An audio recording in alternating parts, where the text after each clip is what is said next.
Shopify is the global commerce platform that helps you sell at every stage of your business. Shopify is there to help you grow. Shopify helps you sell everywhere, from their all-in-one e-commerce platform to their in-person POS system. Shopify's got you covered. Shopify helps you turn browsers into buyers with the internet's best converting checkout, 36% better on average compared to other leading commerce platforms, and sell more with less effort thanks to Shopify Magic, your AI-powered all-star. What I love about Shopify is how no matter how big you want to grow, Shopify gives you everything you need to take control and take your business to the next level. Shopify powers 10% of all e-commerce in the U.S., and Shopify is the global force behind Allbirds, Rothy's, and Brooklinen, and millions of other entrepreneurs of every size across 175 countries. Plus, Shopify's award-winning help is there to support your success every step of the way. Because businesses that grow with Shopify. Sign up for a $1 per month trial period at shopify.com/Westwood1, all lowercase. Go to shopify.com/Westwood1 now to grow your business, no matter what stage you're in. Shopify.com/Westwood1.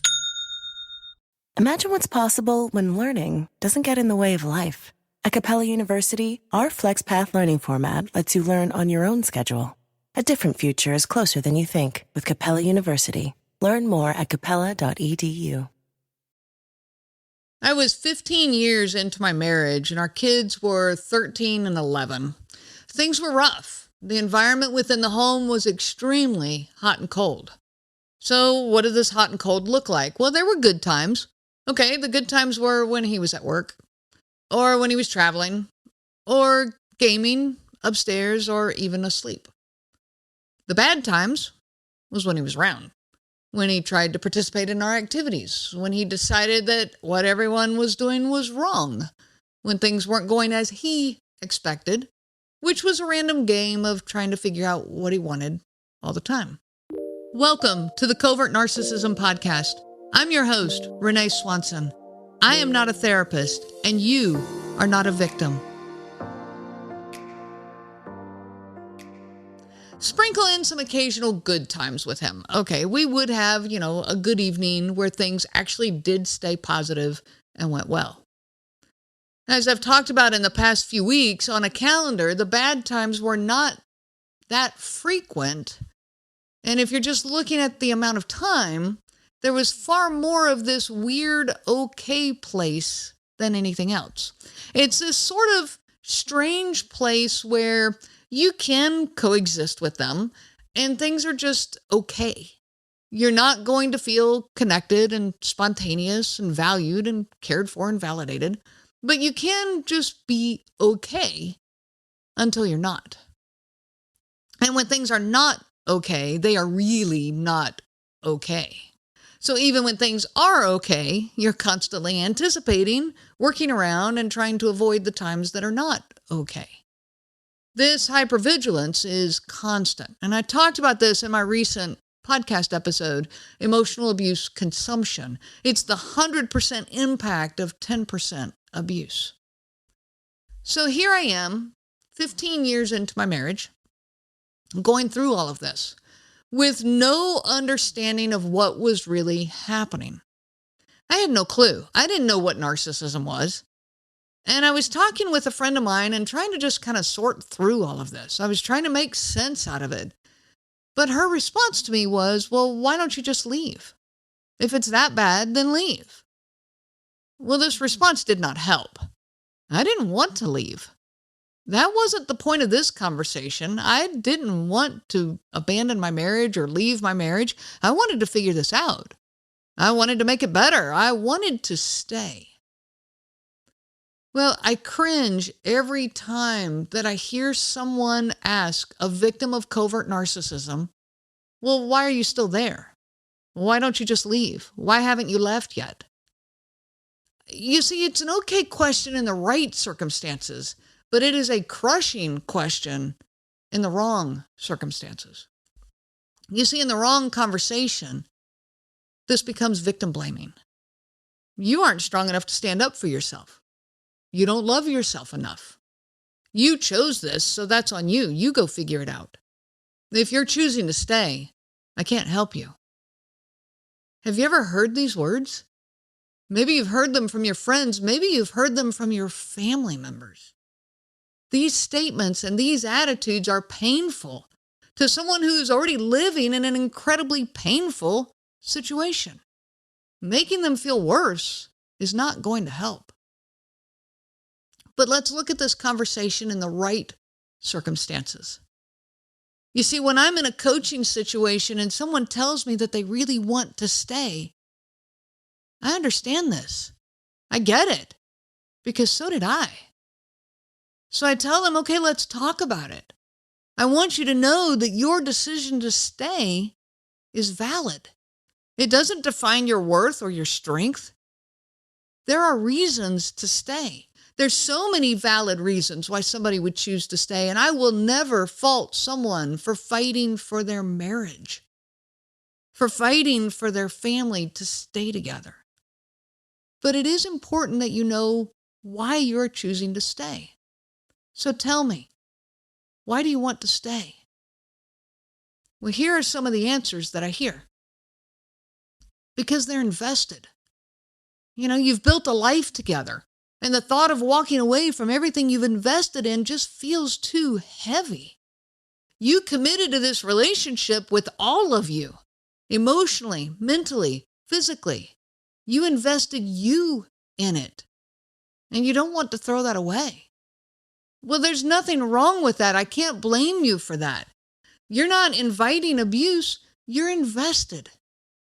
And you're going to tell me it's wrong for somebody to be invested in their marriage? Even in the bad times, even in the tough times? It's okay to be invested. Another answer that I hear revolves around family stability. Maybe you prioritize keeping the family unit intact, especially if children are involved. You value the family unit, recognizing that this impacts more than just you. Parents, grandparents, aunts and uncles and cousins and siblings and grandchildren someday. Perhaps you feel that staying provides a more stable environment than leaving would. You might be looking even off into the distant future and feel like, keeping the family unit together is important. You're not wrong. Maybe there's financial concerns. The financial strain of separating can be overwhelming. You might not feel ready or even able to take on the financial challenges of leaving. Maybe you stay because you hope for change.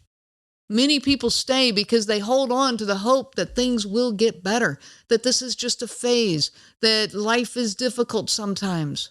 Maybe your partner even shows brief glimpses of understanding or improvement, and they often do. Now, it takes time before you finally realize that there's no meat behind their glimpses of change, but you're just not ready to give up on that hope, and that's okay. Maybe you stay for cultural or religious beliefs, personal values. It's religious beliefs that keep you committed to this marriage. And that's okay. This might play a significant role in your decision to stay. Maybe you stay because of the fear of the unknown. It can feel safer to stay than to step into the unknown, especially if you're uncertain about what life apart would look like. No matter what your reasons for staying, they're valid. No one else can make this decision for you. For those of you listening right now that have left, that was an incredibly tough decision to make. But I want you to understand, for those that choose to stay, that is an equally tough decision to make. None of us have the right to judge each other. It is a decision that we each have to make independently. Now, so far, I've been mostly talking about a spousal relationship or a relationship with a significant other. So I want to take a minute here and talk about other family relationships too. Maybe the covert narcissist in your life is your parent, your sibling, your adult child. And people might tell you, well, just cut them off. Kick them out of your life. What? That is incredibly hard to do. And your reasons for not wanting to do this will be very similar to the ones that I've just listed. There'll be a few exceptions, but there's a lot of them that will be the same. You value the family unit, your personal desires to be committed and invested. Maybe you want to be the type of person that's committed to these relationships and can even get through the tough times. Cultural and religious beliefs. Maybe you just don't want to cut these people off.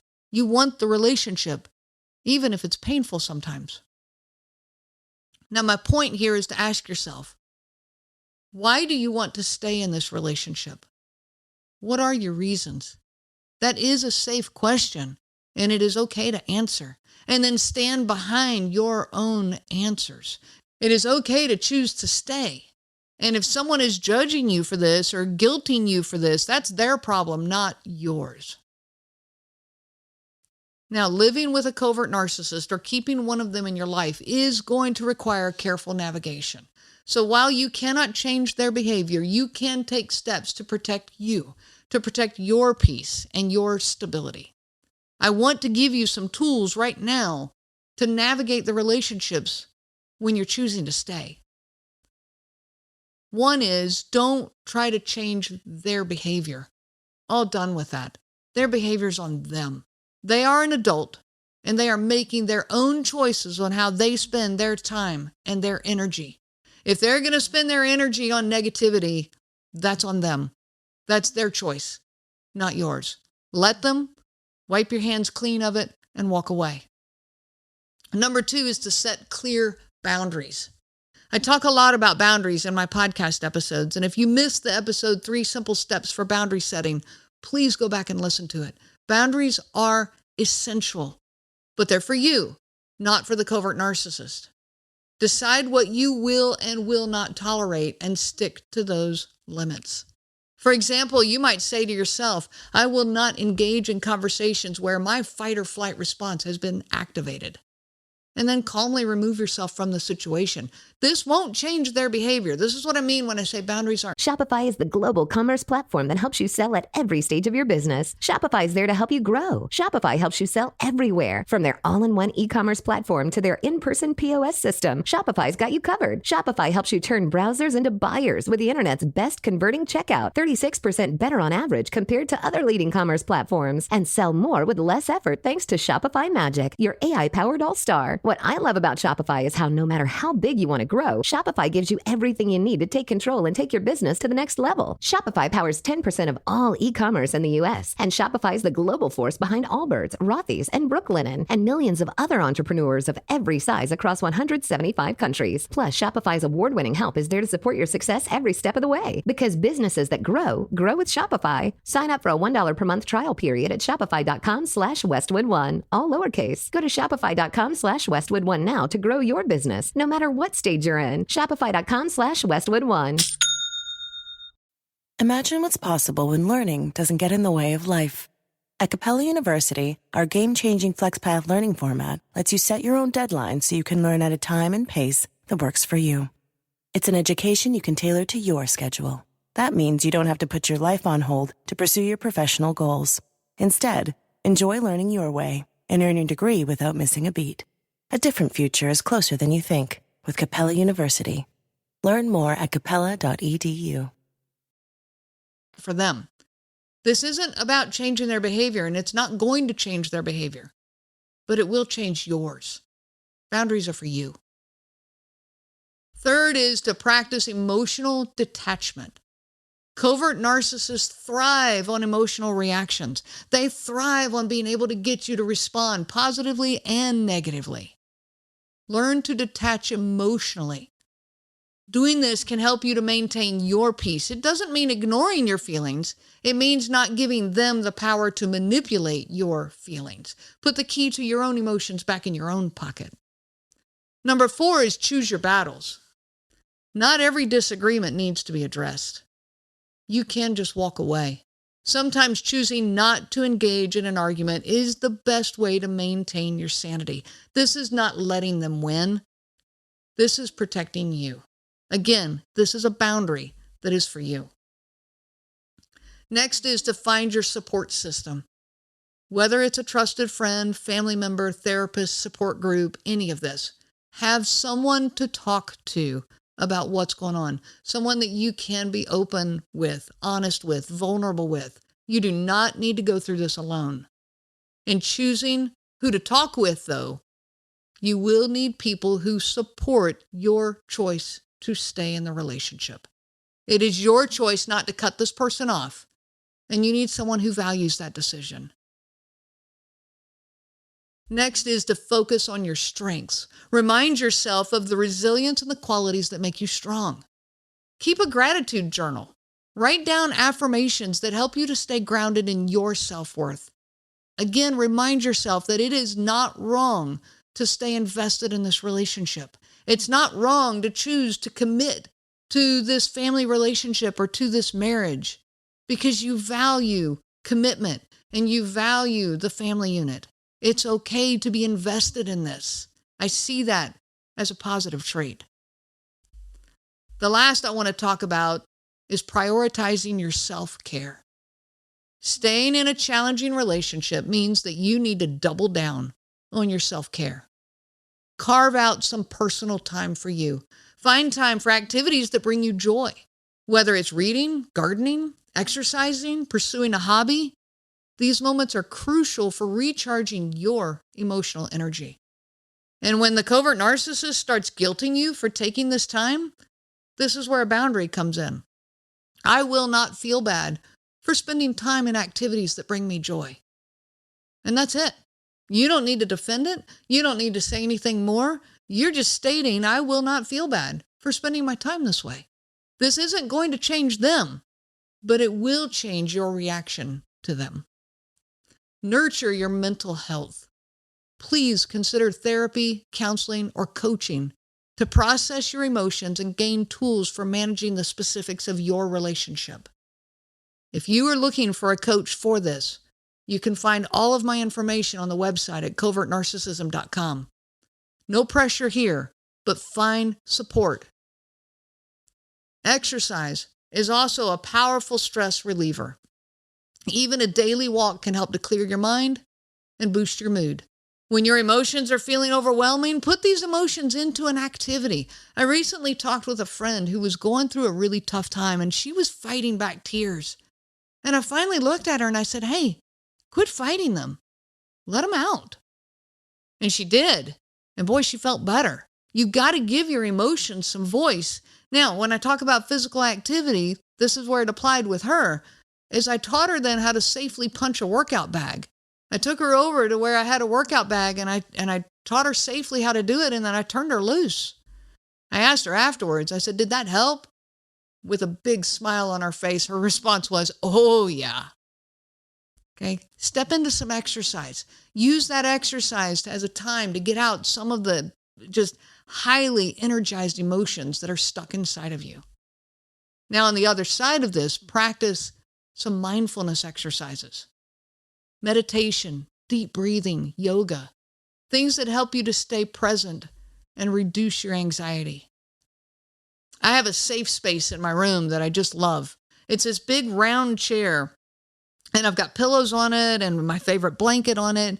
And this round chair, it rotates, it spins in a circle, but it's big, fluffy chair. I could sleep in it. And when I need to escape from the world, even if it's just for a few minutes, I go get in that chair and I turn it in a circle where now I'm looking out a window at a whole bunch of trees and nature outside. But the backside of this chair is like a wall. If you walk into my room, you would just see kind of a wall there. And I love this because it's kind of my escape space. In this escape space, I just let my mind rest. Even if it's just a couple of minutes, several times throughout my day, it's so valuable. The last step of self-care is quit judging yourself. If you choose to stay, it's very easy to feel guilty. It's very easy to doubt yourself. Let go of that. Let go of the self-judgment. You're doing the best you can with the circumstances you are in, and there is no perfect way to handle this. Choosing to stay does not mean you've failed. It does not mean you've given up. It means that you're navigating life in a way that feels right for you right now. That choice to stay might change in your future, and that's okay too. You are allowed to revisit this decision as you go. Instead of focusing on what others might think, focus on what you think. Focus on what you need to feel stable and grounded. And if staying allows you to maintain that stability right now, honor that choice. You are the expert of your life. And in fact, you are the only expert of your life. To everyone listening who has chosen to stay in their marriage with a covert narcissist or chosen to stay in their relationship with a covert narcissistic family member, I want you to know that you are not alone. Your choice to stay is not a measure of your strength or your worth. It's simply the path that you're on right now. And there's no shame in that. Continue to take care of yourself? Yes. Protect your peace? Yes. And remember that you have the power to revisit this decision whenever you feel like you need to. Life is a journey, and you're walking it with courage every single day. Thank you for spending your time with me today. If this episode resonated with you, please follow my podcast, subscribe to my YouTube channel, share it with anyone in your world that might need this same message. Help me to continue building a community that's full of support. That was my goal from day one, and I'm just blessed and honored to watch it grow. I wish you so much peace on your journey of healing. You have been listening to the Covert Narcissism podcast. If you are struggling with covert narcissism in your life, I help people to heal from covert narcissistic abuse. If you are struggling with the isolation, the self-doubt, and the obsessive thinking, then this is the program for you. I offer both group and individual options. This is live, personalized coaching that is specific to covert narcissism. Reach out to me anytime. You can find me at my website, covertnarcissism.com. I'm not a therapist and you are not a victim. I am a coach and you are a survivor. I wish you so much peace on your journey of healing. The information provided by Renee Swanson and the Covert Narcissism podcast is for educational purposes only and is not to be used for diagnosis purposes and not intended to be a substitute for clinical care. Please consult a healthcare provider for guidance specific to your case. This material discusses narcissism in general. It does not claim that any specific person has narcissism and should not be used to refer to any specific person as having narcissism. Permission is not granted to link to or repost this material to support an allegation or a claim that any specific person is a narcissist. That would be an unauthorized misuse of the material and information provided. Imagine what's possible when learning doesn't get in the way of life. At Capella University, our game-changing FlexPath learning format lets you set your own deadlines so you can learn at a time and pace that works for you. It's an education you can tailor to your schedule. That means you don't have to put your life on hold to pursue your professional goals. Instead, enjoy learning your way and earn your degree without missing a beat. A different future is closer than you think with Capella University. Learn more at capella.edu. Over the last 75 years, over 10,000 chemicals have been introduced to our food supply. Yet the EU only allows 300 food additives. But at Thrive Market, we bring our members the highest quality brands and restrict more than 1,000 ingredients found at conventional grocery stores. Making the switch is easy with our Healthy Swaps scanner, which finds better versions of all your favorite pantry, snacking, and home essentials without the added junk, dyes, and fillers. Plus, it's all delivered straight to your door. So if you're looking to shop at a grocery store that actually cares about your health, go to thrivemarket.com/podcast and you'll get 30% off your first order and a free gift. Happy holidays! Want to give your host a gift? Consider subscribing, rating, and reviewing the show this holiday season. It really helps the show grow. From all of us at Believe, have a Merry Christmas, everyone, and a Happy Holiday.